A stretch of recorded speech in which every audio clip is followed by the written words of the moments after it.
That's the rain.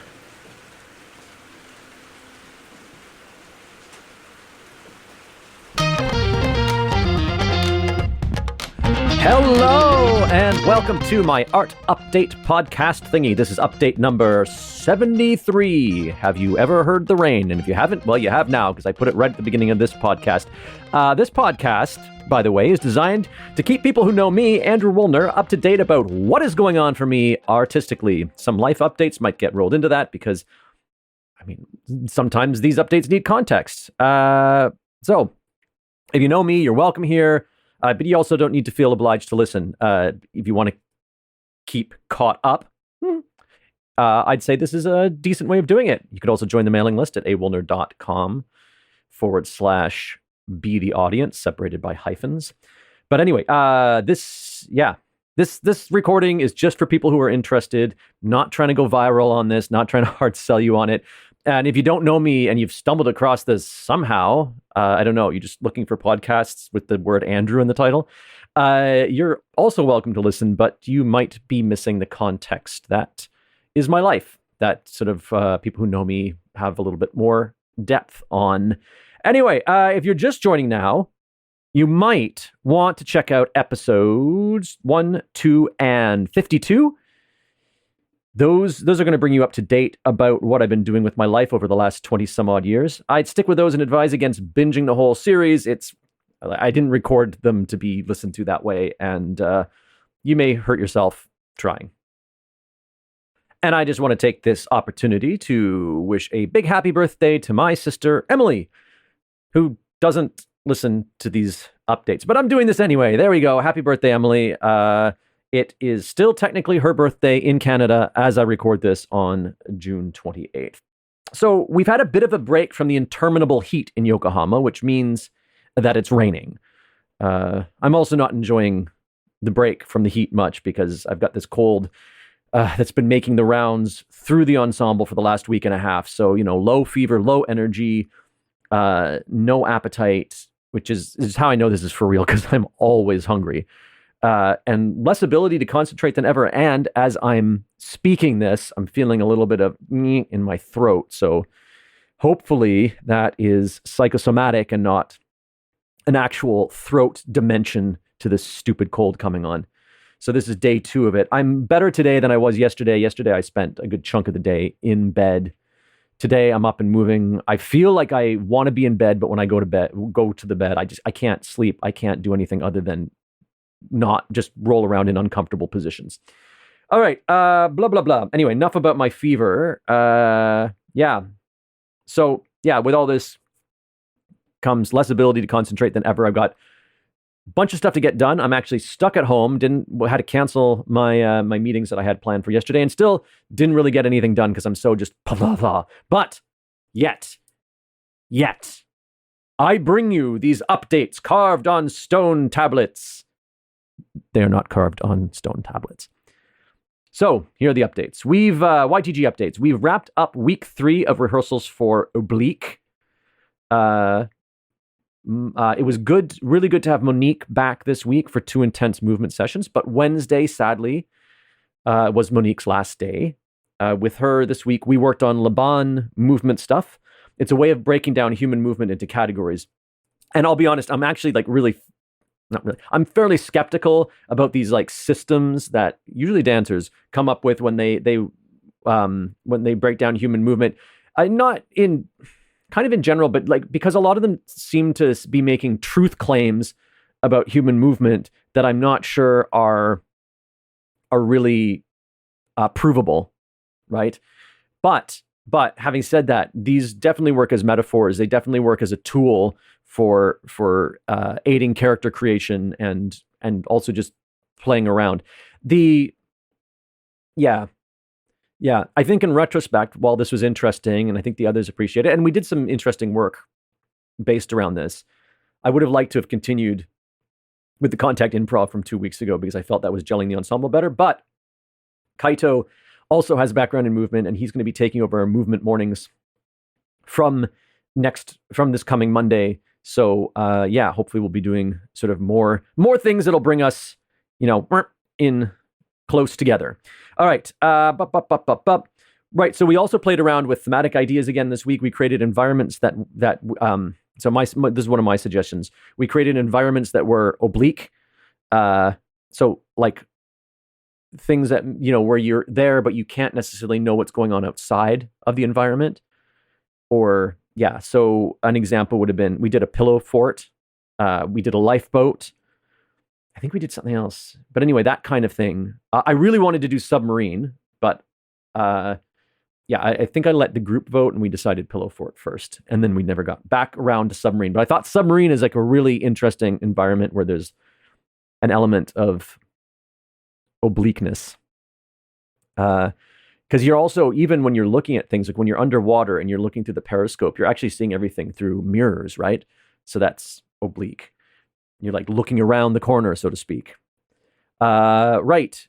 And we also, I forgot to put this in my notes, so I'll have to amend those before I post this on the website. But we also did, with the Laban movement, so Hannah had this idea that she pulled out of a textbook that she'd used a few years ago, which was, I think it was about how guest cultures is the wrong word, but how, like, I guess, immigrant cultures adapt or don't adapt to their host cultures. And there's sort of like it's a grid of 4, because we're working with 4 physical spaces on this set. And so the 4 grids were assimilation, integration, separation. Actually, that was the last one. Separation and, damn it, I can't remember the other one. But they're based on whether how much the person coming in values their own culture versus the host culture. So those are the 2 dimensions: valuing, like, wanting to adapt the host culture, wanting to keep your own culture. So if that's yes, yes, then you get integration. If that's yes, no, so that's yes, liking your own culture, no, don't like then you get the one that I can't remember the name of. Anyway, that's the idea. So we did a few scenes like that, and we used Laban. So the idea was that one person is coming in from outside as the immigrant, so to speak, and everybody in is doing one of the Laban styles that's different. So everybody in the group, for instance, would be doing like slash. So it would be slashing motions. And then the person coming in would be doing maybe press, which is like a slow, sustained, heavy motion compared to the sort of light and jagged one. And the idea is, based on what quadrant we were in, how would having the immigrant character, do that, either assimilate or integrate or separate. So that was an interesting experiment. And I wish I'd written that in my notes so I could have explained it more concisely. Anyway, next week, though, we really have to get going on actually coming up with story ideas, and potentially, well, maybe not story ideas, because we might do all vignettes, but start coming up with scene ideas and start really trying things out, I think. The core group is meeting this weekend. They're going to come up with ideas to bring in on Monday. I really wish I could join them. Weekends are difficult for me. And yeah, I love the fact that they're getting on this. We might start doing maybe some Thursday meetings. They were asking if we could have more rehearsals, which is a really good sign. But at the moment, I'm not ready for more rehearsals. I've got too much stuff to do. I've got too much stuff to do on Thursdays and Fridays right now. And but I'm going to try to make it possible for at least them to do stuff so that we can get moving. I mean, maybe I don't need to be there all the time. Although, the part of me that enjoys the creation process doesn't want to get left out of it and become like kind of external to the group. That's my big concern with that. Because the reason I do this is because, I don't want to be there. Sometimes like I'm there running the show because I'm doing the tech and I'm doing the production stuff, and I'm not actually in the ensemble, but I'm still very much a part of the creative team. Like I feel very much part of the group, and that is why I do it. I want to feel like a part of the ensemble. That's the joy for me, is going through the process with them. So I want to be there as much as I can. Oh, and I almost forgot, and I don't know how I almost forgot, because this was one of the highlights of my week. My friends, 2 of my favorite people in the world, Rachel and Amy, came to rehearsal on Wednesday. They're visiting from England for a couple of weeks, and I was trying to sort of figure out how I was going to see them. I hopefully I'll see them again, but I just thought I couldn't think of two people.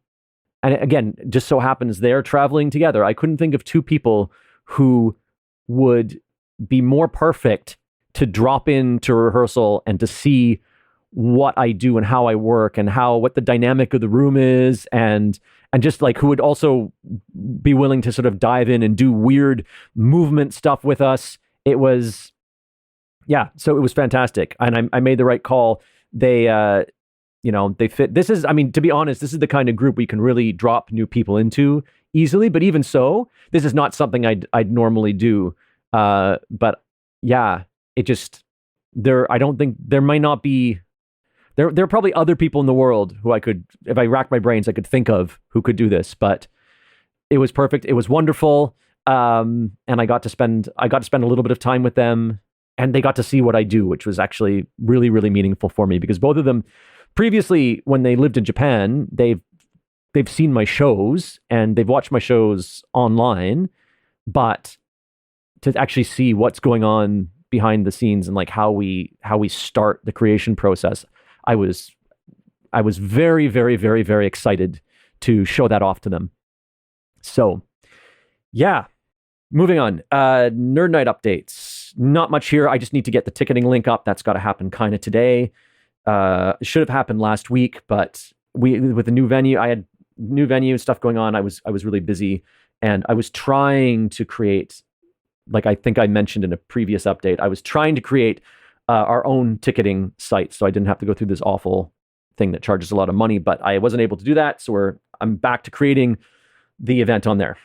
All right, photography updates. No major photography updates this week other than the shots I took in rehearsal. Oh, a podcast update. Yes, I'm still editing Miss Charlotte's Finishing School for Wayward Readers. I'm on episode 6. I've been doing that while I've been sick. At some point during the day, at some point while I'm doing it, it's hard because my concentration because of being sick is a bit low. But I got a chunk done yesterday. It's nice because I can't do a lot of other on-screen stuff because looking at the screen for too long, like just my eyes get, I don't know, my eyes get tired and I can't focus and stuff like that. But actually with audio, I'm mostly listening to it because Kate last year already did a pass on most of those episodes. So I'm just kind of cleaning up. So I can lean back in my chair and only lean forward when I need to make a change. So that's easier. So I'm working on that. And Be the Audience updates, still in soft launch, have not hard launched yet. I'm really desperate to hard launch, but I had some really intense feedback from someone I trust in Canada, and I'm trying to think of how I don't entirely agree with the feedback because I think his perspective is different than the people I'm hoping to